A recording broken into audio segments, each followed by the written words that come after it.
అయితే చెప్పారు, నేను చిన్నప్పటి నుండి కూడా దేవుడు అంటే భయం, భక్తి. మా సంతానంలో మరి నేను మా నాన్నకి మమ్మకి పుట్టిన వాళ్ళలో 6 సంతానం.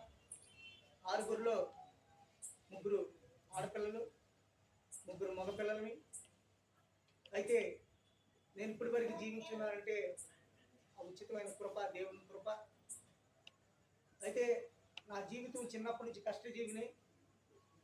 ఈ కష్టజీవి తోడు నన్ను ఇంతగా అధికంగా హెచ్చించడం కారణం ఏంటంటే పరమ తండ్రి ఆ దేవుడు.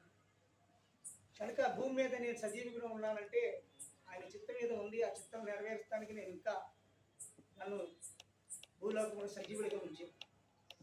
ఆయన చిత్తం ఏంటి? నేను రక్షణ పొందాలి, ఎదుటి మనిషిని రక్షణలోకి తీసుకురావాలి. అది నేను తీసుకున్న నిర్ణయం. అయితే మేనాలుడు చెప్పాడు తెలివిను సేవలో.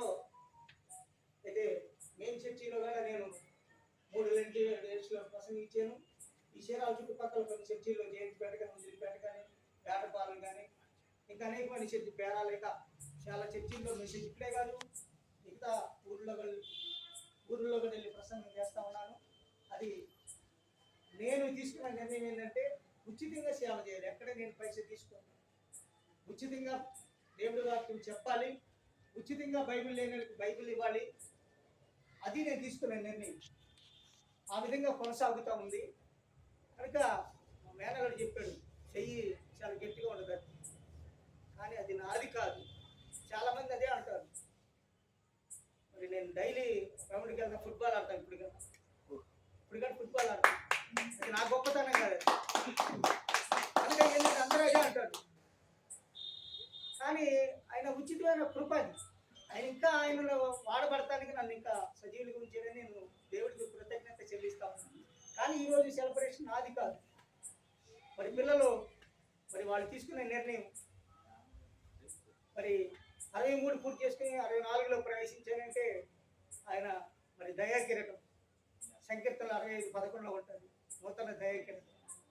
కనుక ఆ దయాకిరీటం ఇంకా ఎన్ని కిరీటాలు ఇస్తాడో ఆయన చిత్తం. కనుక మరి పిల్లలు ఈరోజు మరి 14 వైపు వస్తే అసలు వాళ్ళు వచ్చింది కానీ నాకు తెలియదు, వస్తున్న సంగతి మాకు తెలియదు కదా.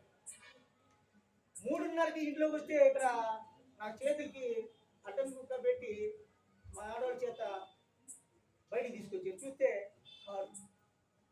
అంటే నేను సేవకి కారు కావాలి, కారు కొనుక్కోవాలంటే నీకు ఇప్పుడు కారు వద్దు అని ఈరోజు బర్త్డేకి కారు కొనుక్కొచ్చాను. మరి అట్లాగని పోయిన బర్త్డేకి వాళ్ళ అమ్మగారికి రింగు మరి పెట్టారు.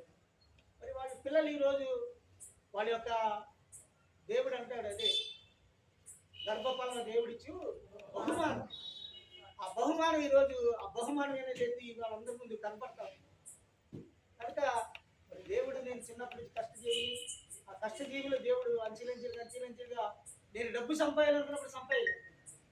స్కీమ్లు మెయింటైన్ చేశాను, అనేక విధంగా లారీలు ఇస్తానండి, ఎన్ని చేసి సంపాదించినప్పుడు ఎప్పుడైతే దేవుళ్ళకి వచ్చానో, దేవుళ్ళ పూర్తిగా నిమగ్నం అయిపోయానో, దేవుడే నాకు సర్వం అని ఎప్పుడైతే అనుకున్నానో, పుష్పమైన పాలు పొంగుతున్నప్పుడు ఆ బిడ్డలు పూర్తి చేశాను.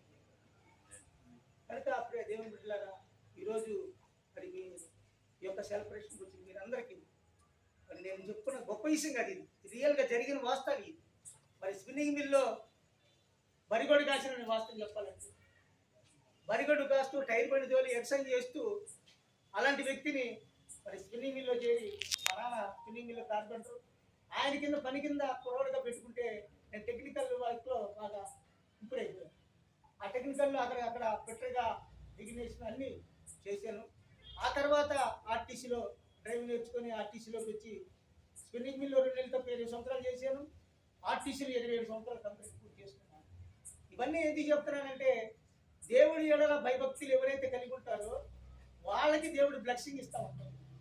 కనుక ఈ యొక్క గొప్పతనం నాది కాదు, ఘనత మహిమ పరమ తండ్రికి యేసుకి చెందాలని కోరుకుంటూ వచ్చిన మీరందరికీ ప్రభు యేసుక్రీస్తు నామములో మరి ఇంకోసారి వందనాలు తెలియపరుస్తూ నేను ఈ మాట